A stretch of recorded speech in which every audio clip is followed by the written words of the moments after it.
And we're up. All right, welcome back, everybody.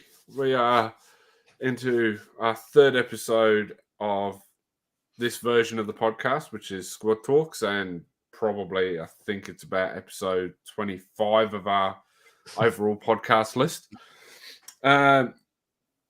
This week, we are going to be talking a fair bit about the WWE Rock and Cody Rhodes controversy, a little bit on the state of play that was this morning from PlayStation on Final Fantasy VII, some stuff about Xbox bringing exclusives to rivals, and then we're going to move into a little bit of NBA news to go along with our NBA Reverse Tenable. So, who wants to get us started on the Cody Rhodes situation? I like at the bottom tagline you put "We want Cody." That's a nice touch. Well, Jack, you were the one who let us know that we should tune into SmackDown because there was something going on right at that moment. So why don't you start us off? Yeah, that was definitely one of probably the most simmering crowd reactions or personal reactions I've had to seeing something like that. One thing I will give, the spectacle of it in the live moment of bringing The Rock out. Of course, The Rock coming out at WWE events at anything is always, a shock to anyone because, he's not around that much. But bit frustrating. Kind of seemed even on the face of Cody when that was happening that he was kind of really having to bite his tongue. It's just feeling a bit like the CM Punk treatment. It's once in a lifetime part 3. The concept of it is cool. I think a lot of people want the match, but not now. I don't think it needs to be at Mania. I think especially there's reports that have come out recently as well that they had beelined for this to happen 2 weeks before the Rumble actually happened. So having that whole thing at the end of him pointing at Roman being like, "I want you, Roman, you're next," is just such a, I don't know. It feels like they're just trying to play us around too much, or they're trying to play the crowd so heavily to see what they actually end up doing. So it's. Can I interject for a second there? Of course you can. On the podcast, no. There has been news and footage that come out this week that CM Punk was supposed to win the Rumble. Yeah, that and was you see him tell the referees, "I can't do it. I'm out. I'm done." And Cody wins. Because the finish of the Rumble didn't look like a planned spot. No, it didn't. It looked very improvised. So with that said, Cody pointing at Roman and everything like that is an improvised moment. Of course.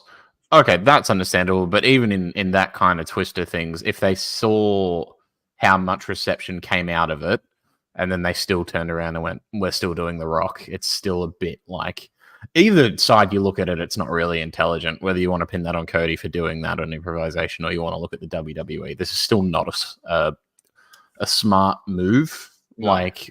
They obviously have finishing the story right in their hands, and it's very obvious that that's what the people are just ready for the general popularity to kind of happen. But it's there. It's not hard for them to take this step and just do it.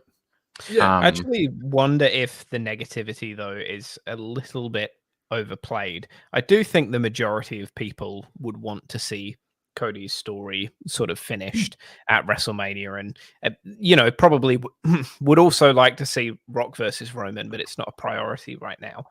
No, that's however, I did see a poll that was done. I can't remember who it was run by, but there were a lot of entries, and there were a surprising number of people who voted that they want to see Rock versus Roman. And there were an almost equally high number of people that were like, "Well, why not just have a triple threat match?" Which I'm not on board for personally. But I mean, I think maybe some waters it down a bit, a little bit overplayed. And I thought the live reaction when The Rock came out was actually pretty hot. The crowd reaction was actually, it went off. I had it on in the living room with Tan And I said, "Do you want to hear one of the loudest pops you'll ever hear?" And she's pop was like, huge. and she's like, because I'd seen just as I was putting it on TV when I got back from cricket, the first thing that was on Facebook when I opened it, I was like, "God damn it!" Like I knew it was probably going to happen anyway, but especially with Jack's message. I mean, could you tell how enthusiastic I was when I sent it? Yeah. But I was like, the pop was unreal. What they didn't show was what The Rock said afterwards. There was a video floating around during the week of what The Rock actually got on the mic and said. Off the top of my head, I can't remember what it is. Something to do with this city and making magic or something along those lines. So the other thing that I have heard this week is that The Rock and Roman may have been booked without Triple H's knowledge.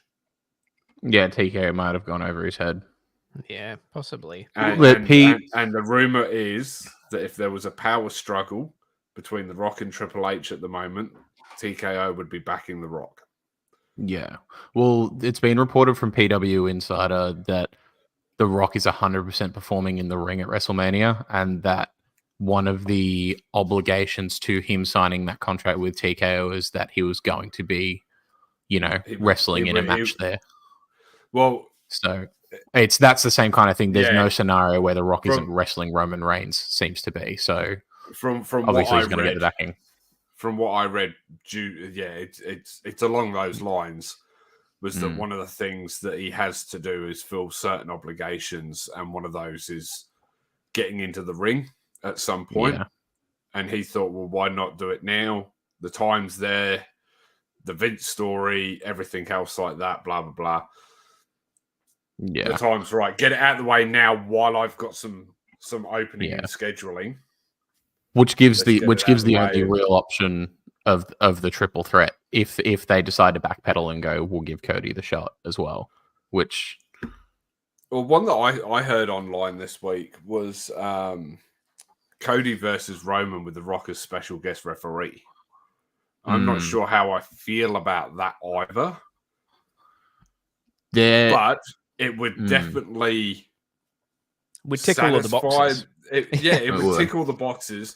And it means that Solo and Jimmy can't really interfere, although we're probably going to have Jimmy versus Jay at Mania anyway. Or maybe they try to interfere and Rock takes them out. Or yeah, exactly. That's what I mean. Like, yeah. And we still get The Rock taking the head of the table sort of thing by screwing over Roman. But then does that then diminish Cody winning? There's another theory I saw which I liked more. Sorry to jump the gun on you, Stu. No. There's another theory I saw that I liked quite a bit more, which I think was Adam Pacitti from Cultaholic, when they were doing what we want to happen for the booking, and that would be Roman pulling a double shift. So doing night 1 and night 2 main events, The Rock challenging for head of the table and not the championship, and Cody challenging for the title. I personally like that more. Everyone still gets what they want. I've actually got... Sorry, finish what you were going to say. No, I was just going to say, I only like that more as well because it puts in the validity that Roman's really going to have to work for this one. And then on top of that, if The Rock is head of the table, Roman doesn't have his backing anymore, so it has to be one-on-one either way. Like, they're not going to interfere for him if he's not head of the table. I do really like that idea. The only problem I have with it is not having Seth Rollins' title as the main event of night 1 diminishes that title.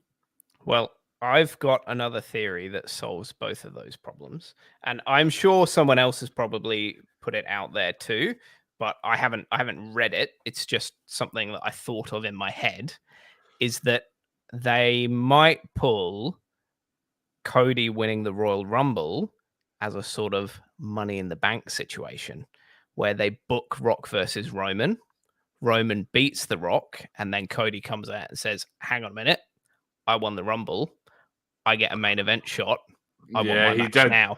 It doesn't announce who he's going to face until after the match. That's smart. That would be really smart. I don't hate that at all. That's actually probably it's probably the best ending for everyone in that scenario. You know, I don't know if Cody I'm doesn't- genius or not, but I just don't want to see. Blowy's in the chat, guys. I just don't want to see Daniel Bryan 2 Electric Boogaloo. That's all I don't want. Like it doesn't. Yeah. And as far as Seth's title goes, I don't think it matters who takes him on, whether it's Punk, Cody, McIntyre. Whoever is going into that match is going to win that match, and Priest is going to cash in on him, and take it off him. So I don't think it matters. I think Cody's the big one. I'd kind of love to see Priest cash in and lose. I can't lie, but yeah. But you're right. It is definitely. He's going to. He's small fish. He's small fish. Backstage, he is touted as main event and going to be the next big thing on Raw. He's got maybe 3 or 4 years of main event in him before he turns like 60. So like, you know, he's 41. Come on. I know, but like that's very it's very late. But yeah, I suppose LA Knight's getting on a bit too. He is. No, he is. I think the same thing. I love LA Knight, but he is. But if you look throughout history, most of these guys don't become the main event act until they're in their late 30s and around that 40 mark anyway. Mid 30s, but yeah. But you put mid 30s compared to 41 are still 2 different things, because that's about a decade of a main event run if they hold it, compared to maybe 6 years. Yeah, look, I don't disagree, but you know, at the moment, according to reports, Damian Priest is up there on the main event, like status, along with the Seth, and like he's a top heel, and that's but I just don't missing. I just don't find him believable. That's all. I just think he's a bit of a anyway. Everyone has their own opinions on him. Yeah, exactly. You know, like if he does well, then great. But I just don't see him to be powerful enough, personally. Just don't. Yeah. But there's not a good enough Raw heel opposing him, to be fair, too. So you know. No, and the only one that could do it is Gunther. I mean, not against it. Gunther is so over. Like, he's one of those heels that it doesn't matter if he's a heel or a face. Everybody loves him. Everyone loves his work, loves his matches. Like the crowd go wild for every one of his matches.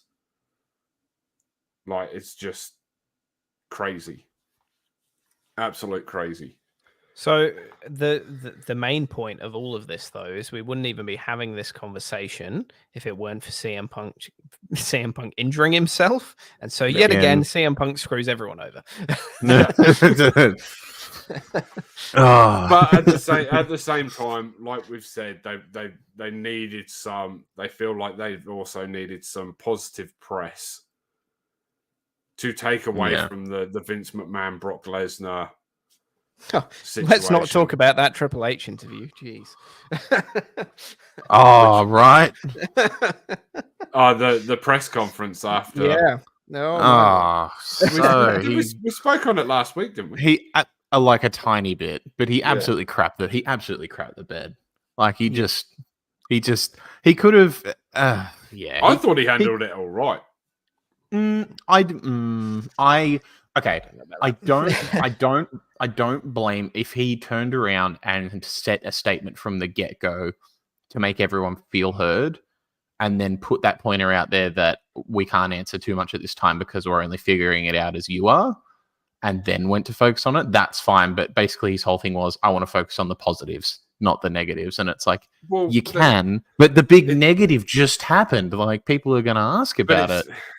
But at the same time, you've got to look at it in 2 ways. And just quickly, Blow, we're talking about the press conference after the Rumble. So the 2 ways you got to look at it is that it's not WWE's problem anymore. It's TKO's. Yeah. So it's not really his place to really talk on it. He's head of creative. He's not. Still his father-in-law. Yeah, but that's personal and business. That's two separate things. He could have just said that. Yeah, that's basically what he was trying. That's how I took it. He was trying to do the whole. We're not here to talk about that. We're here for the Rumble. Yeah, but he can execute it better. The thing is, you have to acknowledge that's happened because it is the WWE's problem because it happened in the WWE. Yeah, but it happened to WWE. It happened to WWE staff. It's also the problem, something that was dealt with at that level with press conferences and everything. And 2 years ago when it first came out. But there is also an ongoing investigation, and there are people who they still employ who would have known about some of this stuff potentially. So well, people that are probably a lot of the old guard are gone. Yeah, of course. Like Kevin Dunn's gone. All of those, they're all gone. Yeah, but it doesn't mean people don't. It doesn't mean there's people in the company who weren't not necessarily the co-conspirators, but it doesn't mean there aren't people that weren't aware. It's not a definite that there was, but there's a good chance that there was. And whether that was... But at the same time, if Triple H says anything, does it not potentially incriminate? That's not more what I mean. My point is more, do you not do your absolute best to make a clear statement to say that you're more trying to make everyone feels safe that this is not a thing that'll happen again? I understand they dealt with the thing that the person that allegedly caused these things or the people, but would you not want to try and send a strong enough message that that's also a priority? Because it feels like that's what he brushed off. If it's I don't want to talk about the allegations because I want to focus on the positives because the Rumble was a good weekend and they did great numbers. I totally get that, and I'll let you have your point in a second. But if you don't make a dedicated, at least some form of dedicated sentiment to understand that you want everyone in the WWE to feel safe, saying everything possible is really okay, cool. Be a little bit more specific. There was a question that was asked of him about making the place safer and everything like that, and he said, look, in the last couple of years we are doing everything to make this the safest place to work, and that's from everyone at the top to the bottom. So he does say, we are doing everything we can without going into huge amounts of detail. And it's an opinion thing. I just felt he could have just put a bit more time into the words bit more time in the words he said. It's all good to be positive. I don't disagree that it could have been handled a bit better and worded better, but at the same time, don't get me wrong. The last person in the world I'd want to be at any point is Triple H in that interview because, holy no thanks. But All right, moving on from wrestling, I guess, because actually there is one more thing on the wrestling side, which isn't to do with Cody Rhodes, because I think we've covered that enough over the last few weeks. Anyone see NXT Vengeance Day yesterday? Or any other stuff that went with it? Saw what you're probably about to talk about. Go for it. Carmelo Hayes finally turning on Trick Williams. And him, did you see, was it today or yesterday, him pulling the Shawn Michaels with the fake Bret Hart entrance? I've been watching, I've seen 3/4 of NXT today between streaming. So obviously Trick Williams and Carmelo have been together from the start. When they come on TV in NXT, Trick's been by his side the whole way, blah, blah. And Carmelo did the usual, turned on him. Someone had attacked him. He was dropping everyone under the bus but himself. And he went to town on that bloke's leg with a steel chair. Absolutely went to town. And then NXT starts today, and he comes out with a chair, opens it up, sits down in the middle of the ring, stands up, folds the chair up and goes, "Not yet," and walks out. And then halfway through the show comes back out and like does the whole just goes nuts. And the chants of "F you, Mello" were so loud. WWE production threatened to take it off the air. They had to warn the crowd. Yeah, shut it up because they were going to stop the taping because it was so crazy. I only caught a glimpse of it. Yeah, but yes. It very quickly changed from "F you, Mello" to "You're not him." Yeah, yeah. I think. I mean, it's good to see this because obviously it's time to start pushing Trick Williams as his own person, considering the response he got from the the Rumble. Still a little bit green that as weekend far as I'm concerned, but yeah, but they've pushed greener stars. Oh yeah, Maxine Dupree. She had a match. Nia Jax. She had a match on Raw yesterday. Oh my days! It was painful. Eva Marie. Yeah. No, I actually think Eva Marie's better than Maxine Dupree in the ring. Oh, I'm not sure I agree with that. That's a no. Go back and watch. It's February, and that's one of the worst takes we've had of the year. Like that's going to be up there. Go back and watch yesterday's Raw and watch Maxine Dupree and Tozawa versus Valhalla and Ivor. I saw the diving crossbody. That looked pretty good. Yeah, that was one move she did.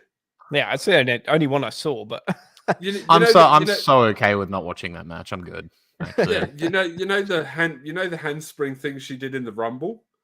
Yeah, that was like the one move that she nailed. Yeah, she managed to botch that. Yeah, right. She jumped about 5 foot from where she should have jumped, and like Sarah Logan had to step forward 3 steps to actually take the hit. Right. Like, come on. And she looks so stiff taking bumps. At least she can move around the ring. Like there have been a lot of females, like Eva Marie, for example, who not only can't wrestle in a technical sense, but also can't really move around the ring fluidly. Like at least she can do that. Yeah. As just a question as well, just so we do hit our half an hour of wrestling that we said we watched. What are the chances? Did anyone see Bret Hart tee off basically on the WWE and modern wrestlers in general? He had an interview, I think it was yesterday or something. I saw something about it. He was having a field day. I'm just going to try and pull up some of these quotes because he was. While you do that, speaking of Brett Lee, in April. Brett Lee is going to be in Ballarat. We weren't speaking about Brett Lee, but you said speaking of Bret Hart. You should have said speaking of Brett. No. Bret Hart was who I was thinking of. Oh, Bret Hart's going to be in Ballarat. Yeah, Bret Hart's going to be in Ballarat. So him and Mickey James have got their wrestling companies coming over and performing in Ballarat. The weekend after WrestleMania. So the Thursday night they're having like a launch party at Civic Hall, and then Mickey James I think the company's name's is going to be at Selkirk Stadium on the Friday night, and then Starcast is going to be on the Saturday night, and then Brett Lee's doing like a sit-down interview thing. Did you go to Brett Lee again? I did again! Bret Hart! We're going to get 40 minutes of wrestling with you talking about another cricketer at this point. Bret Hart is going to be doing a sit-down interview thing on the Sunday night. Our American audience are like, who the... It's Brett Lee. At least I didn't just say Binger. They're turning around going, Bruce Lee? No, like there's don't fast bowler, mate. Don't worry about it. It's not in your territory. That's cool though. God, is there tickets for that still? Because tickets haven't gone on sale for the actual wrestling events. But this was announced in December. How do we not? How did I not know this? I'd seen stuff, but I was like, I'll wait till it's a bit closer to the time. And I actually went and looked it up yesterday because I thought, oh, this would be cool. We could go create some content, film some stuff. I'll have a look and see who's up there. So tickets to the opening and closing, so the Bret Hart closing interview thing, are $77 each. No tickets Really have not been that sold. No tickets have been really sold for either of them yet. Yeah, wow. I don't know what the price on the tickets for the actual show is, but as it stands, Shelton Benjamin's going to be there. Okay, I do care. Madcap Moss, Tennille Dashwood, Mickey James. I can't remember. There was someone else that was ex-WWE. That's kind of cool. Can't lie. Yeah. So obviously that's going to be a big couple of weekends. Gonna have to look at tickets for that. Knowing Ballarat, they're going to be like, "Oh, we only sell them at Her Majesty's Theatre. You can only get them at the door. Sorry, no online." Yeah. Online, what's that? We don't have internet there yet. Like, no, there'll be something. We only have NBN by satellite. So the other cool thing about this is it's going to be the first Starcast that has been outside of Canada, and the first time that the Stu Hart Championship has been defended outside of Canada as well. That's cool. So that is going to be pretty interesting. I still haven't been able to find who else. It's going to be at the mining exchange. Mercedes Martinez. Oh, here we go. I found the ticket. Yeah, I do remember who's going to be there. The chick that was Victoria in WWE in the 90s. Oh, in early 2000s. No idea. I can't think of her name right now. One of TNA's most famous knockouts. She was like their inaugural knockout champion or something. Oh my goodness, those Bret Hart tickets are not cheap. What? So a Bret Hart ticket, just because we're on this now. Yeah. So Lisa Marie Vaughan. That's her name. Yeah, Lisa Marie Vaughan. Yeah, sorry. Yeah. So a photo up. So if you just want to be able to go to the meet and greet and get a photo, it's $132. That's one photo, which is not terrible. Don't get me wrong, but autograph is the same price. So those are Saturday and Sunday prices, and Friday. And then if you want the combo, it's $230. Wow. So if you want to, so it includes one standard autograph and one posed photo op with Bret Hart. Yeah, looking like he doesn't want to be there. Yeah, no, I can't wait for him to not smile in any of the photos. That'd be cool. Yeah. So a 4-day admission. So I'm assuming that's basically just all. It's the whole thing. So if you want everything in terms of all the signing, the autographs, the photos, and guaranteed general admission seating, it's $660. Far out. Mm-hmm. We could have gone to Elimination Chamber for that. We could have gone to Elimination Chamber. It includes access to all autograph signing sessions on all 3 days, guaranteed general admission seating, first come, first serve, to non-premium stage shows in Platinum Selection Plus, tickets to the first 5 rows of all premium stage shows, general admission access to wrestling shows, Mickey James Presents Her and Bret Hart's Australian Stampede, and admission to VIP after party on Saturday night. Please note this does not include meet and greets. All meet and greets must be purchased separately. That doesn't include it. If you're going to the after party, it's not going to matter much, is it? That's not going to matter. That's. I mean, I bet you any money Bret Hart's going to say 4 words, but yeah. But you don't worry about that. Doesn't mean you're going to have any interaction with them at the after party. Don't need to. I'll be able to go, hey! That's all I need to do. That sums you up. Yep. Yeah. So what's the premium upgrade? It says it's a premium upgrade. I would like to understand what the premium. And, like, because it's the all first of the 5 rows tickets of are season. general admission and first come first serve. So, like, you could be at the back. Yeah. Don't get me wrong. I would be excited to meet Bret Hart. That would be cool. Shelton Benjamin and Chris Masters have their own meet and greet. Oh, Chris Masters, that's the other one that's going to be there. Yeah. So I think it's Chris Masters versus Madcap Moss. You do the Master Lock challenge with everyone who buys a ticket. I can just I can't say it anymore because you're not a skinny runt. You could have just gone whoop, and slipped down. Yeah, then Lisa Marie Veron, Mike Rollis, Gangrel. Yeah. Wow. Yeah, okay. Tennille Dashwood. Yeah, they all have meet and greets. Gangrel's is going to be like $5, surely. Oh no, it's 60. Okay, I will give you $10 to spit blood on me. I don't know if you need to pay him for that. All right, I'm gonna stop slandering Gangrel. Maybe you can ask Chris Masters for some gear.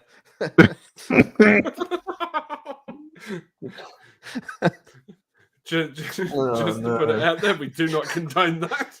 No, it's fallen apart here, ladies and gentlemen. Yeah. On that note, I've actually got the quotes here, by the way. Oh yeah, you were looking for quotes. Or have I lost them? Not Brett Lee. Not Brett Lee. What do you mean? There was a couple, but the main ones were like, this is probably the only main one I'll bring up because of how much we've talked about that.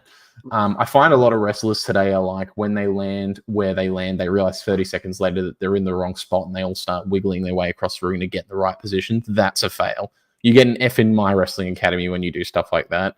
And then when these guys dive over the top rope onto the 20 wrestlers on the floor, they've got to stop doing that. It's just not real. And with the chops and everybody chopping themselves, what a bunch of baloney. Nobody ever won a match with a chop. All the wooing. It's really taking away from the beauty and the art of great wrestling. There's a lot of great wrestlers out there that can deliver great matches, but there's so many wrestlers out there that are subpar, in my opinion, that don't know what they're doing out there. And they allow themselves to rely on things like chops, which I think is sort of cheap heat.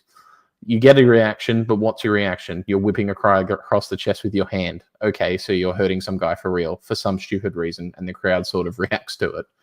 Like, he's just kind of...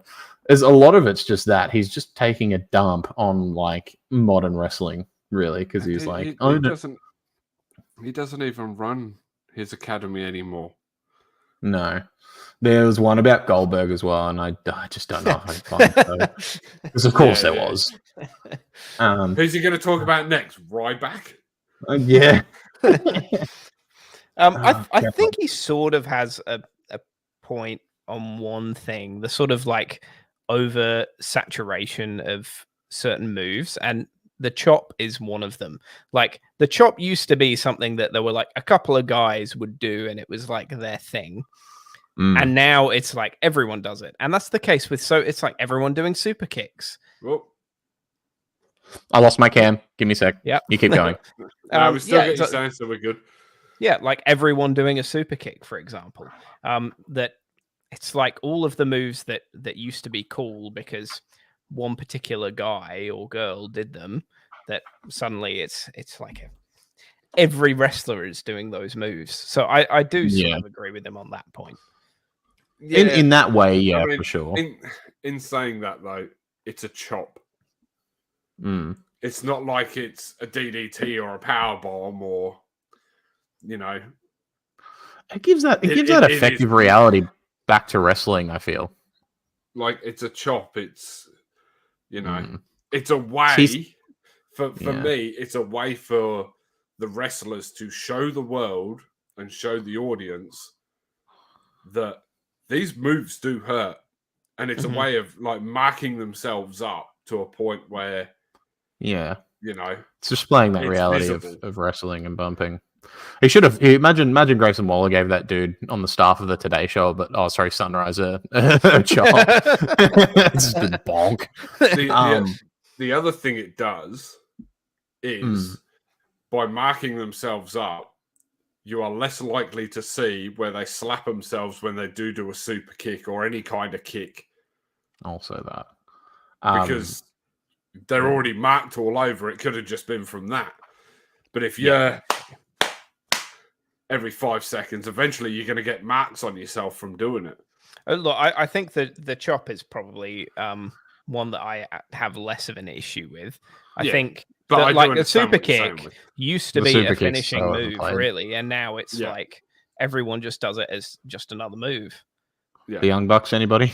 No, that's Yeah. but the Goldberg comment was, in my understanding of pro wrestling, anytime anyone does anything to you that hurts for real, chopping, putting blisters on your chest when you go to your room or bed, or chopping again, anytime anyone does things to you for real, they're in the wrong business. They're doing it wrong, because you're not supposed to get hurt. You're not supposed to come back to your dressing room that night or to your hotel room and have a big lump on your head and a black eye and your teeth are knocked out. That's Bill Goldberg wrestling. That's not how it's done. So It's also Mankind wrestling, and I thought he was pretty good.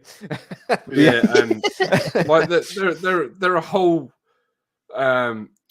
like federations and like other promotions, that's the word I'm looking for, that dedicate themselves to doing that stuff.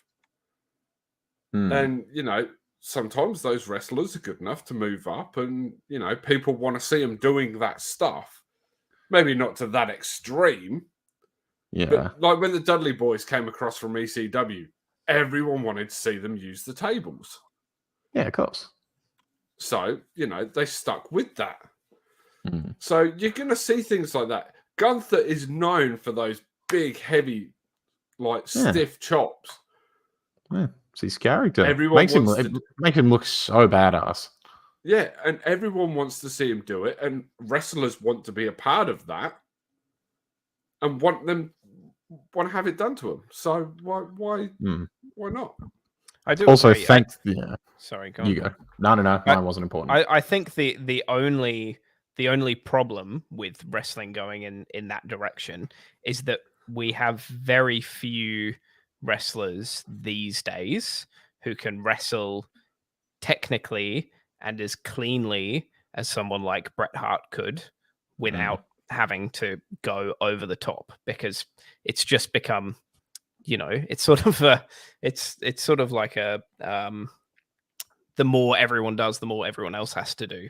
So now we don't have any, well, not any, but we don't have many like pure technical wrestlers that could just put on a really clean match where neither guy gets hurt and go back to the locker room and they've put on a 5-star match. Like, that just doesn't happen these days. Yeah, wrestling's evolved. In saying that, if we go to this event where Bret Hart, I nearly stopped myself from saying the right one that time. If we go to this event where he's doing the interview, do you think they'll let us in if we had shirts on that said Bret screwed Bret? I think it'd be a waste of $220. It's only $77 to go to the event. I can't find the ticket for that bit. Yeah, I mean, I had him up yesterday. How much do you think? How much do you think he hates the WWE to not let people in if people were wearing that? Well, looking at the ticket sales yesterday, where nobody had bought a ticket yet. Yeah, that's insane to me. I'm going to say he's probably going to let us in if we're the only 3. I reckon you could put that graphic of him spitting on Vince, and he would let you in. Actually, he might like that, to be fair. So that's the shirt I'd wear. I actually want to get a graphic of Vince McMahon's face after he'd made him ring the bell. or Goldberg giving him the mule kick. I was going to say Goldberg. I was going to say, is that not the obvious one? Yeah. That's the one that will get us kicked out. Yeah. All right. I'm going to have to see what I can do. All right. Good God. Oh dear. Oh look, it's going to make good content. I can't wait for Bret Hart to hate me for the rest of his life. That's cool. What's your claim to What's your claim to fame? This dickhead in Ballarat wore a shirt of me getting mule kicked by Goldberg. That's great. I was reading the interview stuff and I read it as Brett Lee, so thanks for that, Sheik. Did you read it in that New South Wales accent? No, I read it in your accent. Oh, that's worse. It is worse. That is worse. All right, moving on. This morning, Sony's State of Play for Final Fantasy VII Rebirth was on. Now, this was absolutely stunning. Some points to take away. The last game looked fantastic. Nobody can deny that. This looks absolutely ridiculous. Has a whole world for you to explore. Different parts of the massive island sort of curves around like that. There are chocobos for each different region. Each region looks very different. The chocobos are color coordinated depending on where you're from. An absolute bunch of mini games in this, from card games to swimming games. There's like, it looks like there's a whole arena for like the motorbike racing / other bits and pieces. Like it's you. I assume you guys haven't watched it due to work in that today. Definitely go and have a look. Fantasy. Excuse me. Never played a Final Fantasy game. Wow. Yeah, here we Wow. And at that point, Oh, wow. I knew that was coming. I just didn't grow up with it. I just didn't grow up with it. I'm sure it's a great game. It's yeah. I just don't know. Check. Final Fantasy VII Remake is on the PlayStation Plus thing. Go on the catalog. Go look at it. Get it. Play it. You will thank us. It is a fantastic game. You don't have to have played the original to play this one. It's very good. Very, very good. Yeah. I would say if you're going to play one Final Fantasy game to sort of get you into it, that's probably the one nowadays. I would say that over 16. But definitely. I'm not saying it's a better game than 16, but like if you want an introduction to the series, I reckon that's a much better introduction. Yeah. Okay. Yeah. All right. Well, I will give it a go. Yeah. And now, so I don't get crucified. Yes. In saying that, as you can see by my little tag down here, I finally finished Persona 5. Finally. It's only taken me 2 years since I started. I was going to say. Why did it take you so long? I remember I was playing it flat out for about, I think it was about 60 hours. And then I played for about another 20 and forgot to save at any point, and the power went out and I lost like 20 hours of the game. So I put it down for a couple of months, went back to it, got through all that stuff again, got it to about the 70-hour mark, and lost another 5 hours to a similar situation where I hadn't saved. And then I put it down, and then like a few other games came out, and I just never went back to it. I just want you to know that I don't think that's funny. Sorry. Yeah. And then I was looking the other day, and I'm like, okay, Persona 3 reloads out. I should probably get it. And I'm like, hang on, I haven't finished Persona 5 yet. Let's go back, play it, get it done. And then something even worse happened today. So I put another 30 hours into it this week to finish it off. Don't tell me you didn't learn from your mistake. I did the same thing again. So I knew I was right at the file very corrupted. End of No, I knew I was right at the very end of the game, right? So right before I got there, I was streaming it this morning, mind you. And I was like, right, I'm going for a break. Went out, checked my phone. Tan had sent me a message saying the guys are coming to like fix something in the house. They haven't told me when they're going to be there, blah, blah. I'm like, okay, cool. Came back in, started the stream up again, pressed X to start the game back up, bearing in mind this was the very last point I could have stopped playing before the final cutscene. As the cutscene started playing, knock on the door. Couldn't pause it. Went out, answered the door, talked to them, did all that, set them on their way, walked back in here right at the very end of the cutscene. No idea what happened at the end of the game. YouTube time. Do not know what happened. Can you do a mission replay in Persona? 30 hours I put into this game, and I don't know what happened at the very end. Can you do a segment replay? I don't know. Can you do a segment replay or something? Or there's nothing that I could see. There probably is somewhere along the lines. But yeah, I'm going to start a new game plus with it anyway. So yeah, so play another 200 hours just to see that cutscene and watch the same thing happen again. No, I can't wait for Sheep to take another 2 years to finish Persona 5 again. There's a bunch of stuff you can only do in the new game plus to get the platinum, and then I also want to do Persona 5 Royal, but that's a different story. All right, that's cool. Everybody hear the news this week about Xbox? A little bit. Yes, a little. Supposedly, internal talks of bringing some of their exclusives, including Sea of Thieves, Hi-Fi Rush, Starfield, and a couple of others across to... As a port, across to PlayStation and Switch. Which is pretty big news. Desperate for sales. I think this is Microsoft's way of going, well, if we can get them to sell the games, we'll get them to sell Game Pass. That's my way of thinking. What do you mean by that?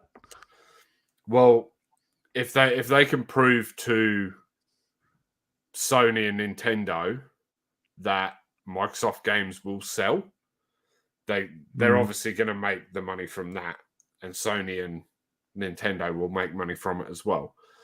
If they can then go, well, our games are selling on your platform, so why don't you just sell Game Pass, and we'll give you a 10% cut of that. It kills PlayStation Plus, though. Why would Sony agree to that? God, I don't care if that kills PlayStation Plus, but yeah, Sony would care. Sony would care. Me neither, but yeah, Sony would care. I mean, I don't know if they would they. I mean, if Sony really are for the players, then they would actually pull something like this. But I think if Sony and then Microsoft maybe work together on, Sony still offers their monthly games, but then adds certain PlayStation titles into the Game Pass, and they get a bigger cut. They also then have a problem if 2 years later Microsoft pull the plug, and all of a sudden they don't have a proper platform of their own anymore to. Yeah, well, this is true. To rival it. This is true. I mean, it might be Game Pass in a limited sense. It might only be these exclusives. It would have to be very cheap, though, because Game Pass in Australia. Game Pass is already so affordable while offering so much. Like, if it was a limited version of Game Pass, how cheap would it have to be? Yeah. Yeah, and the problem's going to be as PlayStation is as PlayStation does. They'll make it difficult for themselves and go, yeah, the Americas will have that. Australia won't. Yeah. But that's not entirely Sony's fault. That's partly internet speeds and the game streaming side of it. Yes, everything else, no. Yeah, but the game streaming side is all we're missing now. The game streaming side is like, I don't get why they had to put it on a streaming deal. Like, I don't know. And that's not something I want to elaborate on, but that's frustrating because they know there's countries that can't handle the many PS3 classic titles that we can't get in Australia unless you just happen to own them on PS3, unless you've still got a PS3 and happen to own them, that they get in America. It's very frustrating. Or if they use an emulator. I agree. And that's Sony's own fault by trying to do something 100%. different with the PS3. But look, I think this could be a great thing. I'd love to see what Sea of Thieves looks like running on PS5. I really would. Not as good as it does on PC, I suppose. Here we go. Just look at me buying my new graphics card every time one comes out. Yeah, it's a good point. I want a Founders Edition. Yeah, like we know. Did you get a Founders Edition? Not yet, no. I No. probably won't buy one because I'd have to buy it from America. But anyway, that's a different story. I think this has huge positives to come, and may swing possibly having PlayStation maybe drop a few more games towards Xbox. The other side, does it show that Xbox are maybe in a little bit of trouble? Oh, the amount of money they've spent to have exclusives? Yeah, God, yeah. They've asked a second tier platform to have first tier games on it, and expected the sales to still be enough. Like, it definitely has put them in some strife. 100%. It's also had major backlash from fans, especially considering some of the exclusive releases they've had have not met the hype. Starfield, for example, like. That, yeah, of course it's killing them. It definitely is. Has to be. They backed Starfield so much and so bad, so heavy. It disappointed quite a lot. And it's doo-doo. It's a Bethesda game. Were we expecting anything less? They have the ability. They just chose not to put any personality into it. They haven't had the ability since Fallout 3. It's like they looked at Outer Worlds and just said, let's make worlds. That's all they did. It was just like, it's just Inner Worlds. So boring. Yeah. I keep meaning to go back to it, and like I've heard really good things since they've done some updates and bits and pieces. I'm like, I'll go play it now. And I turned the Xbox on the other day for the first time since September, and I went, oh, Pal World. Yeah, exactly. It's the No Man's Sky effect. By the time you have to spend all that time trying to fix it, you've already lost most of your hype. Like, cool, it's good now, but Fallout 76. No, I still wouldn't say that's good, but yeah, Cyberpunk got away with that. Yes, I think that's because they released enough DLC to make it interesting enough, though. But that's also because it was so touted as well. Yeah. I mean, No Man's Sky had that effect too, but they just didn't meet the demand. But yeah, I think Cyberpunk kind of had that chance because everyone knew that CD Projekt Red could do such great things, and they're willing to hold out. But also that DLC is banging. Sent them out of business. Yep. Well, I think every project they do almost sends them out of business. Yeah, they're not big enough. Yeah. That doesn't surprise me at all. But like, I think not a big enough developer. There's a lot of fans that are already calling to boycott Microsoft over this, and there's video. Yeah, because they got nothing left to hold on to. Video footage of fans taking their Xboxes in to get traded in. I'm like, you guys are just pathetic. Like, it's not our problem, but they no longer like their plinth. Like, that's not our problem. Like, oh no, my fridge doesn't run only the games that it's supposed to have. Like, you'll be fine. Like, it just like imagine if Bethesda had actually done what they did with the that trailer they did for Skyrim, where they had it on the Samsung smart fridges. When Xbox fans have gone crazy at that.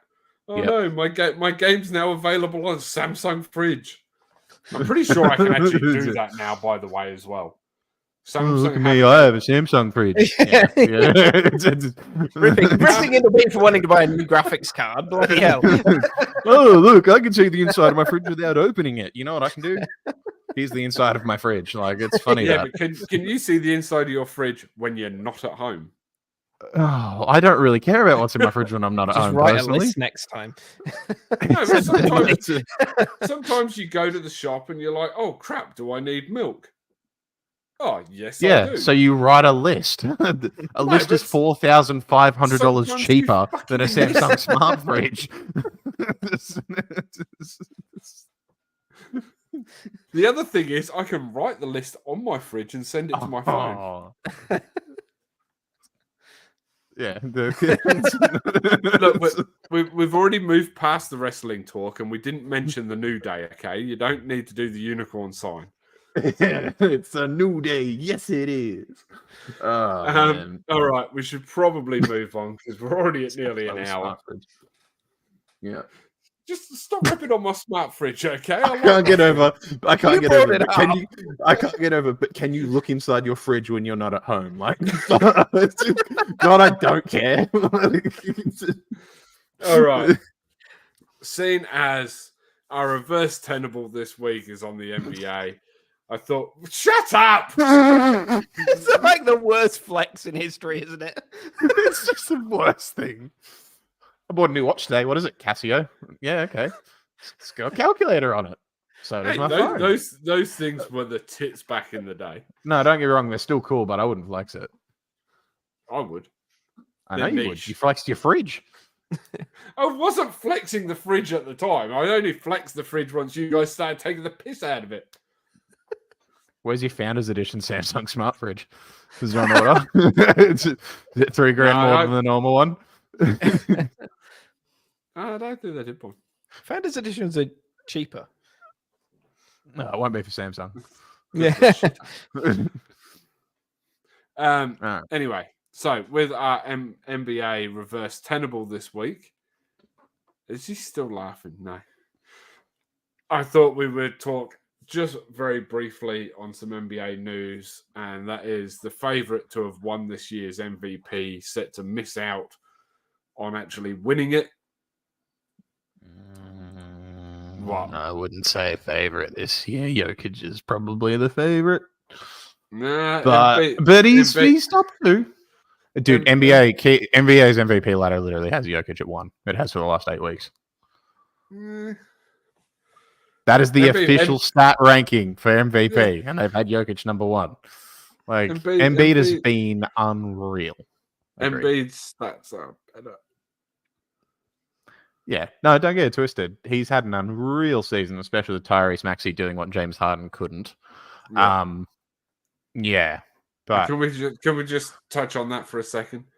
Yeah, the thing that annoys me the most, especially I'm listening, especially with this on, the Clippers are number 1 in the West. What the hell is happening? When was the last time that happened? I don't think it's ever happened. Really? No, it has. And the Clippers number 1 in the West. Lob City Clippers. They didn't hold it clearly, but yeah, they've been number 1 in the West at points, just not in the NBA. Like, man, it's frustrating because they were so shit at the start of the year. I don't know shit. I mean, yeah, they were, but I think it was. Let's face it. They're not now, are they? But it's it's a team gelling thing. You bring in someone like James Harden, and it took Westbrook choosing to go to the bench, and they've done well. But I can understand your frustration wearing that jersey. But the only reason I like it is because it's got Kobe on it. It's the only reason. But do you want me to go get my LeBron? Do you want me to go get my LeBron on? God no. My Anthony Davis one? No. Shaq. I'm a Celtics fan, mate. I'm good. I would love to not see those. Anthony or I'm sure Caruso? I actually kind of Anthony Caruso. Do you want to try that one again? Yeah, fuck off. I'm not good with names, okay? Alex Caruso. Yeah, all right, Bradley. Where the fuck did Anthony come from? You said Anthony Davis before. Yeah, that's probably why. what it was. Yeah, that's why. Yeah, Alex Caruso. But that's a bubble championship shirt too. Great. But to just kind of center ourselves again. When was your last championship shirt? Cool. It's going to be this year anyway, so I don't care. You guys have fun finishing 10th, and we'll enjoy playing in the finals again, probably losing. But, shush. That's all right. We've already won 1 championship this year. You won the minor. Okay. Sure. It's like saying I have a Samsung smart fridge. That's kind of like literally the, you know what people really want, the food that's inside it. But anyway. Where did that go off without the fridge? Yeah, especially if you can't see inside it on your phone. We're going to take too long here, but to get back to points, it is a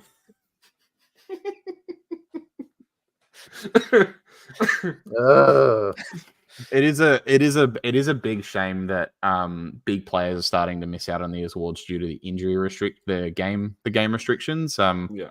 65 minimum games, I'm starting to feel is a bit of a fast. Like a minimum games restriction is nice, but they probably have to find a more sensible number.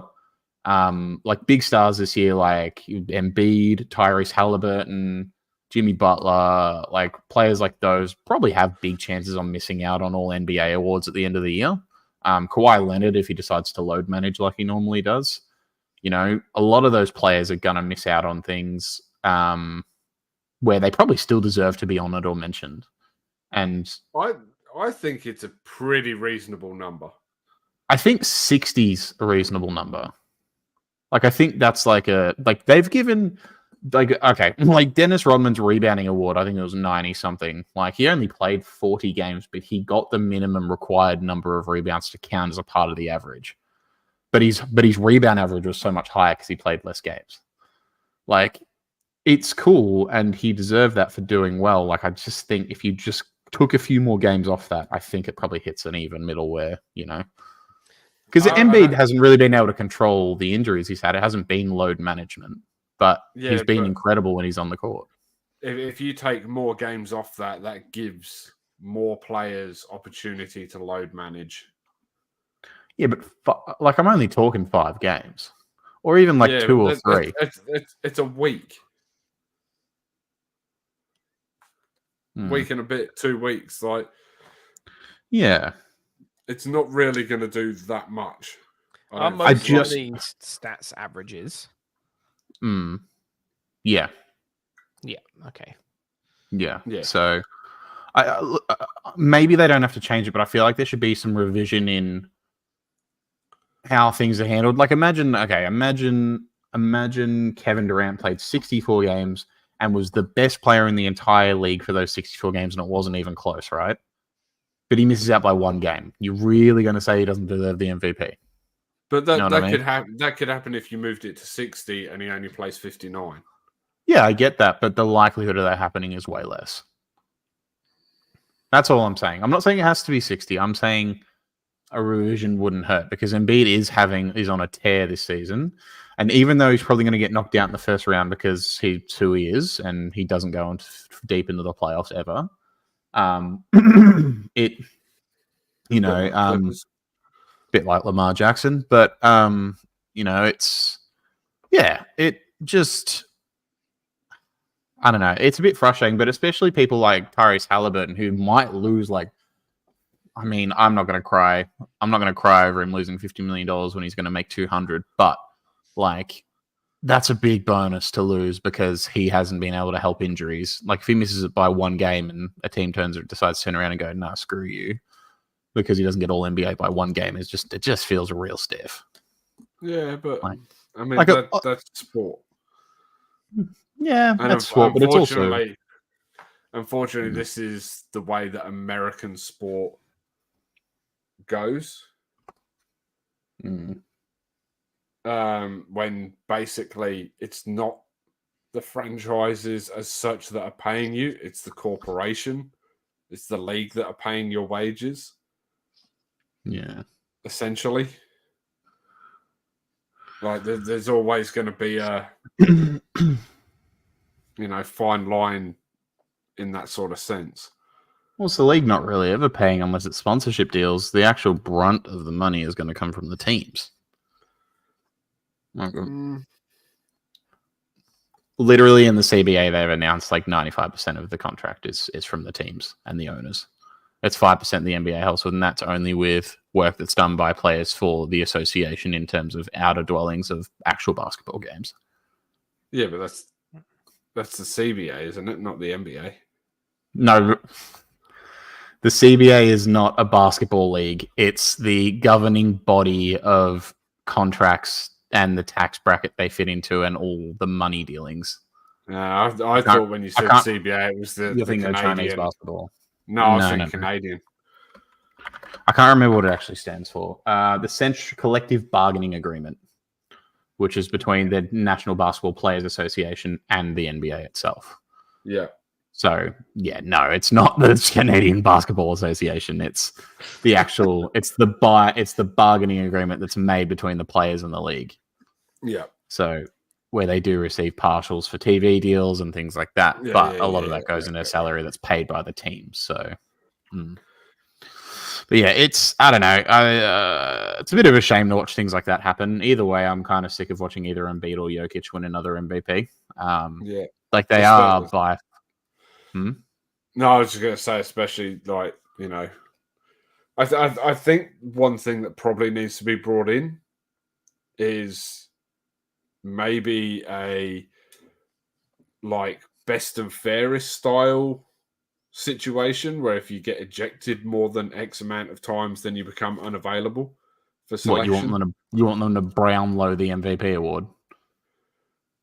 Not in a sense where, you know, you get one ejection and you're done. I think if they get suspended, if there's a suspension, sure.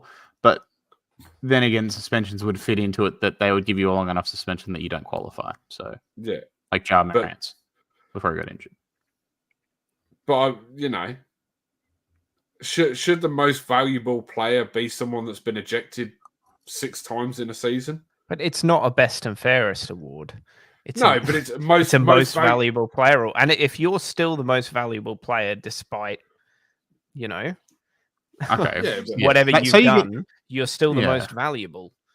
Say you get ejected 10 times and all those 10 games you lose, but you won the majority of the rest of them. You would show that you're the most valuable because you were so valuable that your team couldn't win without you. But what if it's the opposite? What if they won the games that you've been ejected from? Well, it's the same thing. It's the same thing as the other way around. It's all in context, isn't it? It depends when they're ejected. It depends what kind of stats they were on. Depends what they contributed to that game.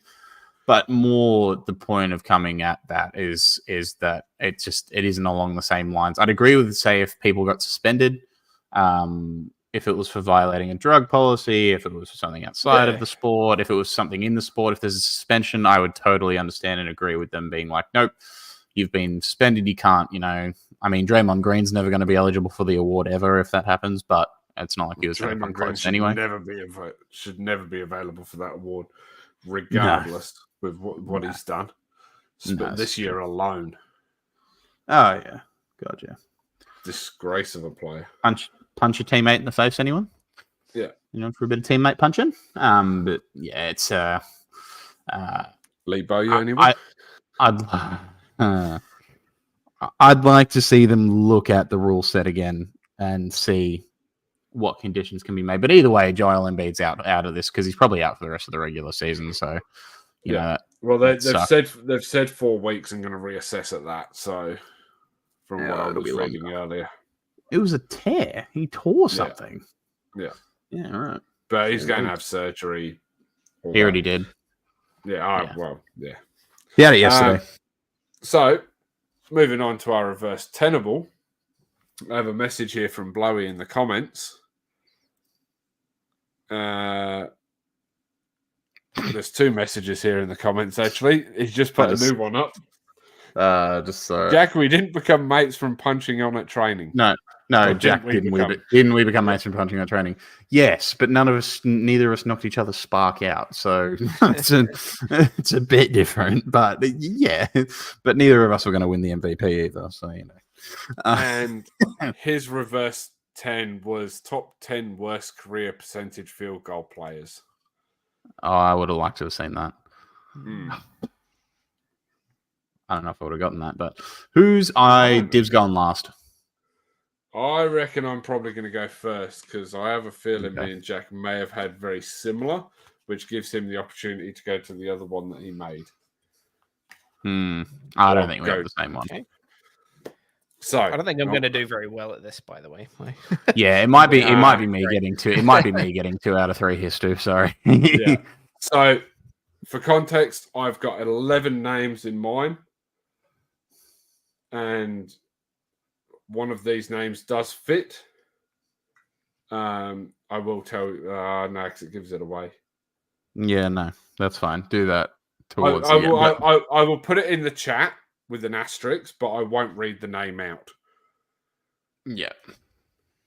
Okay, so I have Tracy McGrady, Charles Barkley, Karl Malone, Allen Iverson, Steve Nash, Patrick Ewing, John Stockton, Elgin Baylor. I already know the answer.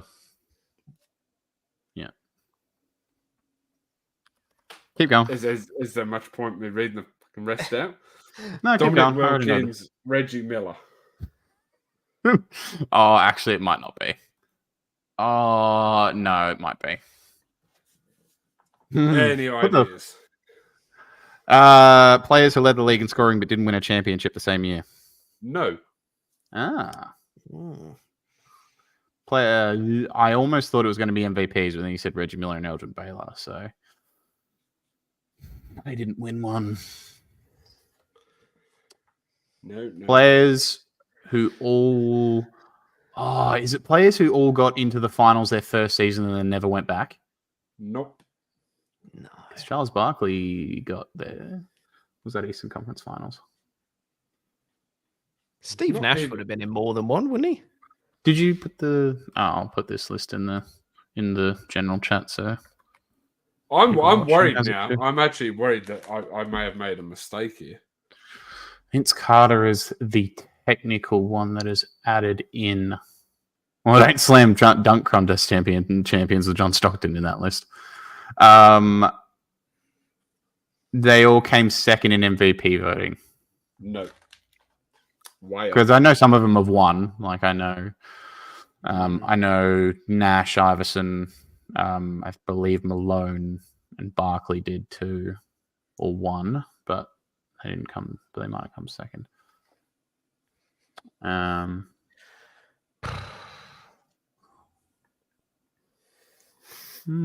Is it? I actually have no idea here. I'm only doing it based on a few players that I know, which is definitely not all of them. Is it players who got the most assists in a season? No. Mm-mm. And to blow his commenting down here, having a guess as well. And no, it's not scoring titles. No, John Stockton's in that list. Zach won't be scoring titles.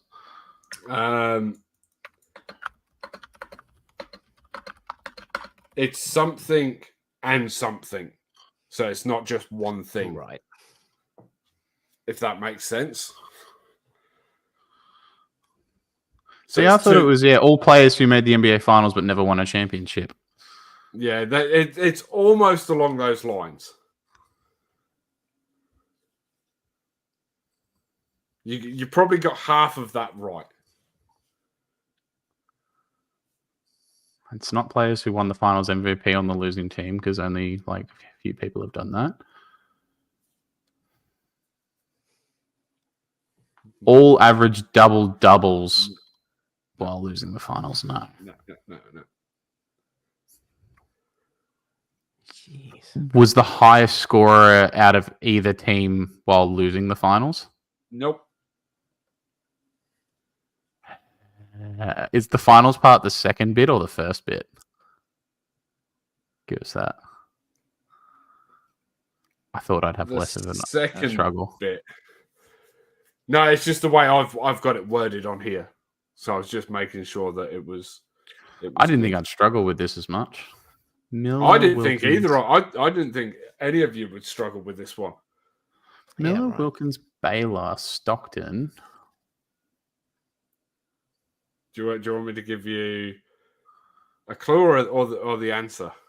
A clue. I want to get this. So the 11th name, which you guys can see, it's in the chat, Vince Carter. is Vince Carter.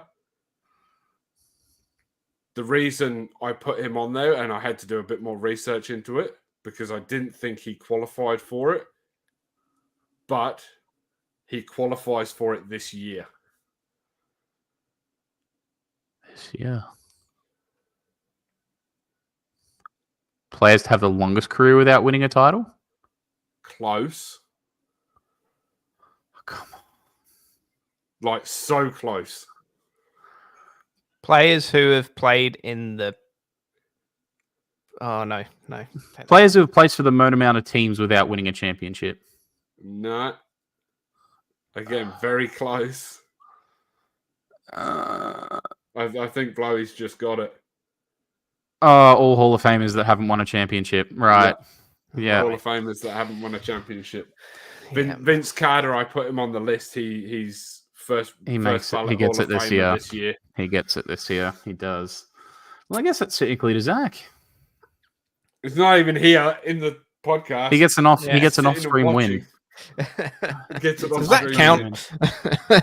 Yeah, I'll give it to him because that'll be like his second. Yeah. Oh, I didn't even think of the Hall of Fame. They are all Hall of Famers. Oh, Yeah, Vince that Carter, didn't come to me either. Vince Carter really messed me up. Yeah, I would Vince think Carter. along the lines of stats, like it didn't like Hall of Fame. Just didn't pop into my head. I thought that list of names was so obvious that they were all Hall of Famers. Vince Carter messed it up. Yeah, that's why I was like, that's why I kind of gave you the heads up before we started that. Really haven't displayed my knowledge qualifies, there. But doesn't. I knew from the go that none of them won a championship. Like I knew that. Yeah. I was just like, what was the other thing? Like I couldn't. Yeah. Yeah, I didn't even realize some of those guys hadn't won championships. They've all been to the finals. Like maybe not Reggie Miller. I didn't realize not Dominic Wilkins. Patrick Ewing had never won a championship.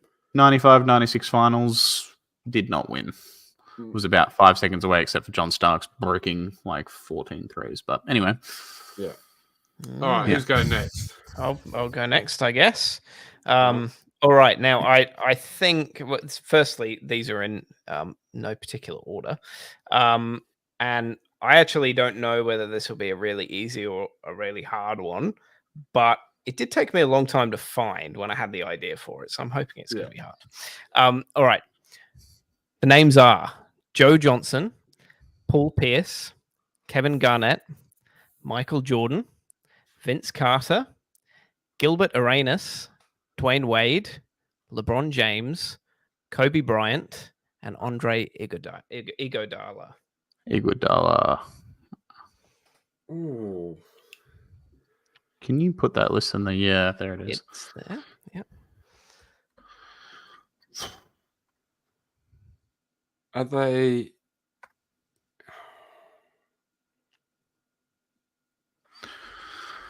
Is this a three-parter? No. Are they all players who? No, because Iggy wouldn't have. My thing was, are they all first-round picks that have won a championship and Vince Carter has finals? not. Neither is Gilbert Arenas. Gilbert Arenas, Joe Johnson have not. My guess is going to be made the All-Star and All-Defensive team the same year. No. So I know a couple of them are all defensive studs. LeBron, Kobe, Iggy, Kevin Garnett was DPOY. So was Jordan. Have all played. God, they all play for the Washington Wizards?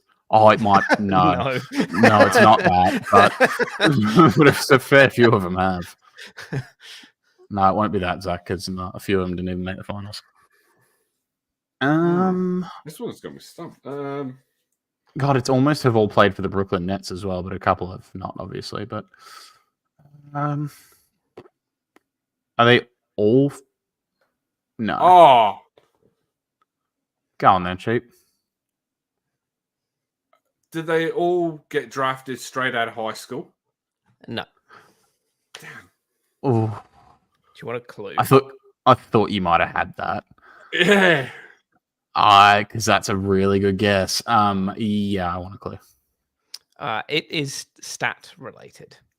Also, Dwayne Wade went to Marquette, by the way, so not all of them were out of high school. Right. Stat related.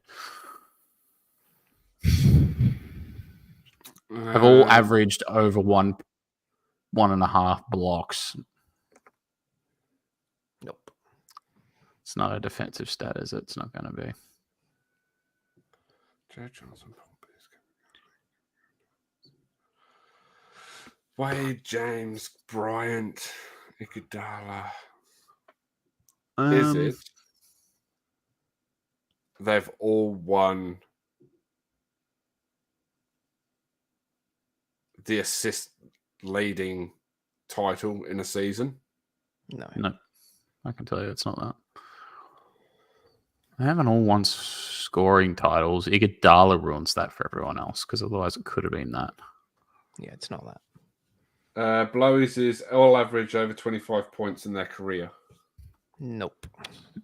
Iggy barely averaged over 10 a lot of his years. Iguodala is the thing that's throwing me. Everyone else is just a pure. Maybe should give you the answer, but no. Man, I'm really looking like a farce here. I actually don't. The more I think about it, I don't think this is that easy. It did take me a long time to find it. I looked at several sites and sort of couldn't find the answer, and I eventually found an article about it after searching for a long time. No, it wouldn't be that, but I'll take a stab because Ken Garnett's the other. Is it players with the most game-winning buzzer beaters? It is. Yeah. Joe Johnson, ISO Joe. You looked that up.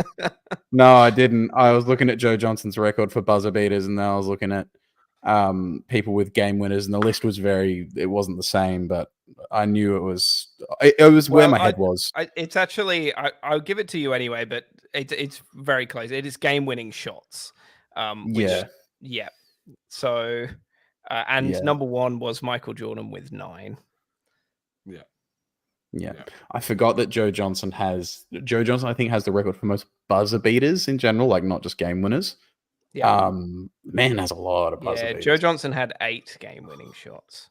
Or he had something like the highest field goal shooting percentage, like with game winners or game tying buckets. Yeah, that's what had me. I was just looking at that, and then I was like Kobe, and then Jordan, and I didn't think about the rest. I just kind of focused on those, and I was like, "What's the chances?" Yeah. All right, let's hear it, Jack. Mine actually might be mine actually might be pretty relatively easy compared to what you guys did. You guys went way more complex than I thought you would. So nice, props to you. So we've got Kareem Abdul-Jabbar, Karl Malone, Moses Malone, Elvin Hayes, Hakeem Olajuwon, Shaquille O'Neal, Charles Barkley, Wilt Chamberlain, Walt Bellamy, for some people who won't know that, and David Robinson. They all won the rebounding title. Nope. I'm sure they probably did, yeah, but that's not the answer.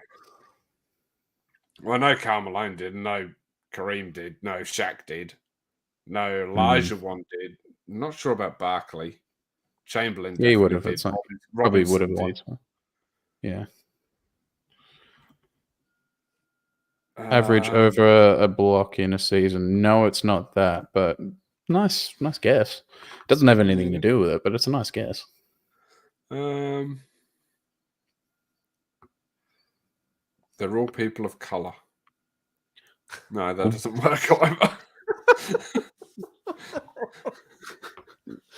Well, he said he went easy. He said his was a lot more simple. I don't think he quite meant that simple. Yeah, no. That's next. That's definitely a guess. I'm fairly certain. I now have to relook up who Walt Bellamy is because now I'm worried. I'm pretty sure Walt Bellamy is. Is David Robinson?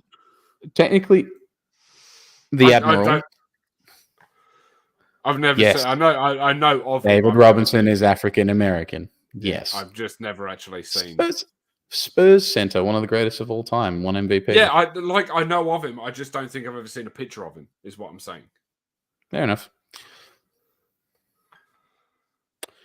I mean, your answer is technically correct. It's definitely not the one I was looking for, though. I'll take it. I'll take it. That does not count. If you want the world's most offensive Tenable, go for it. Go nuts, man.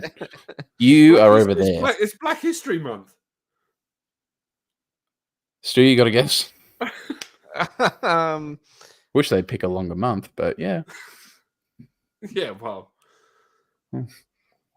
No. All had a pass first point guard in their team. You're being too deep about it, Zach. It's much more simple than that. They all own passports. What the? I- It's I was- NBA related. I'm assuming you're talking about dual citizenship there, so good to see you haven't gotten off that boat. No, I was just. I shouldn't have said. I heard you say analogy. pass, and passport came into my head. Okay, Brett Lee. Yeah, no. Yeah. This is it's stat related. I will give you that. Let's Stat just related. Stat related. They all lost. Are these in order? No. Okay. Is it stat related? Is in game stat related, or stat related in it's a stat against something? What do you mean by that? Like It's something they've all achieved, okay. stat wise. Well, because stats could be like game stats, or they could be No, just specifically their own stats in a game. Yeah. In games. All Had over 10 rebounds a game in a season. No. Not a bad guess though. That's all average. No, you go, Stu. No. You start. No, Stu, you were first. Yeah, you were talking first. Is it something I don't know exact sort of stat wise what this range should be, but is it something like all players who have scored over a certain number of points in a game? Guess a number and I'll tell you. 50? No. Oh, you mean in a single game? No. Yeah. Okay. No, not a single game. Do they all average over 25 points a game? No. 30. I'm sure at one point they did, but no, it's not. I'm sure in a season they did or something, but no. 30 points a game for a season? No. What I will give you, it's like it's Okay, averaged over, say, like 25 points a game in a title winning season. No, be way simpler. Charles Barkley never won a title. Oh yeah, right. Yeah. It's way simpler than that. And if we take another few minutes and it gets to and we're still not there, I'll give you a baseline and someone can just get it. They all averaged over 20 points and 10 rebounds in a season? No, it's not that, but you're very close. 25 points and 10 rebounds in a season? No, it's not. 20 points and 10 rebounds in finals. No. Fuck! You're so close. 20 points and 10 rebounds in playoffs. You are there. you are there. But you haven't said the right thing. 25 points and 15 rebounds. No. 25 points and 10 rebounds. No.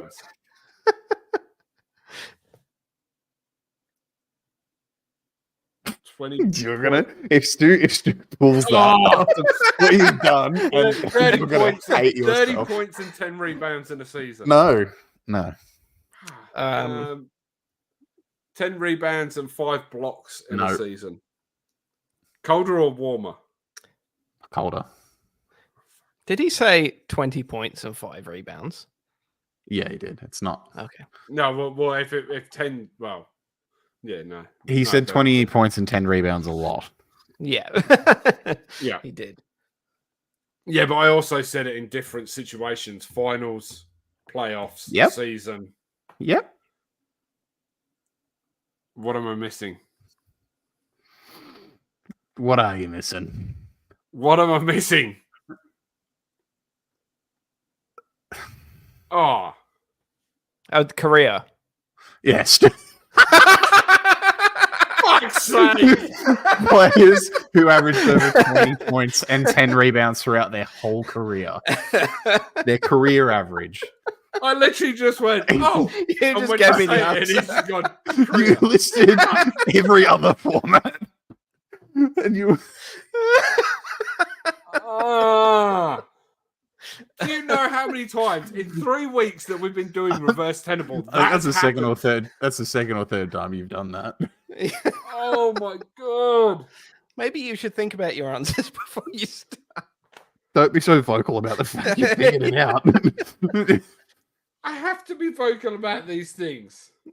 Oh, my brother, you were there. You were right. That's why I was telling you, you were that close. You had the first half, and I was like, just finish it. Just finish the story. Like, you know, Finish just the story. Just hang on. We'll go back to that. And then the Rock came in and took a shit on all of it for you. So, good job, Stu. My God. If you actually want to see me win one of these at some point, like and subscribe. You're going to be here a while. It's going to become a bit of a running joke, I think. Yep. Make sure you turn that notification bell on, because then you might actually see me win one. Yeah. Well, not if you keep making them just nitty-picky. What do you mean nitty-picky? You were more nitty-picky than I was. All you had to do was say Korea. I know. Season, finals winning, playoff, all-star, MVP season. Like, the worst thing was when I went, I had 2 things in my head: Olympics or Korea. I said so many times I said to keep it simple. And you went in a finals MVP winning season, and I'm like, that's not very simple, is it? I didn't say finals MVP winning season. That was sorry, it's MVP winning season. Sorry, you did say that bit. Anyway. No, finals MVP was blowy. If you're about to talk about being correct on a topic you just lost, that's really not a strong suit for you. I did. Yeah, all right, Samsung Smart Fridge, do the outro. Yeah, I'm gonna go and play Skyrim on my smart fridge. So, and watch it in all its amazing wheel shufflers, bloody 2 frames per second. Anyway. Don't forget to like us. Shut up! All I can hear is you 2 sniggering in my headset. No, but can you see your food when you're not at home? Like, just... Yeah, should have spent money on a graphics card. Should have bought a smart fridge so I can play Skyrim in 2 FPS. Hey, look, it probably still runs more games than Jack's computer. Okay. Hey, my PC runs Skyrim because Skyrim's as old as my PC. But it won't run freaking Sea of Thieves. No, I bet his graphics card still runs better than your fridge does. I don't know. Almost a worse flex. It's almost a worse flex than I can see my food when I'm not at home. My fridge runs fine. Can you see your food on your smartwatch? I don't know. I haven't tried. Oh, no. Do the outro before you check. You're going to be here for 20 minutes trying to figure that out. All right. If you like this kind of content, don't forget to give us a follow here. Over on Twitch, you can find the other guys. They've got theirs listed down there, or you can find it in the link tree on my page or over on YouTube or any of the socials. If you like the content over on YouTube, don't forget to hit the like button, subscribe, and turn that notification bell on so that you know when we go live and when we upload new videos, and join the tons of subscribers that we are getting weekly at the moment. So yeah, we'll leave it at that, and we will see you all next week, I think. Yeah, as long as you're still not trying to figure out your smart fridge by then, we'll see him. I've only had it for God knows what 4 years. You would have thought I'd worked that out by now. Anyway, figured you would have finished Persona 5 by now. See you later, everyone. See you guys.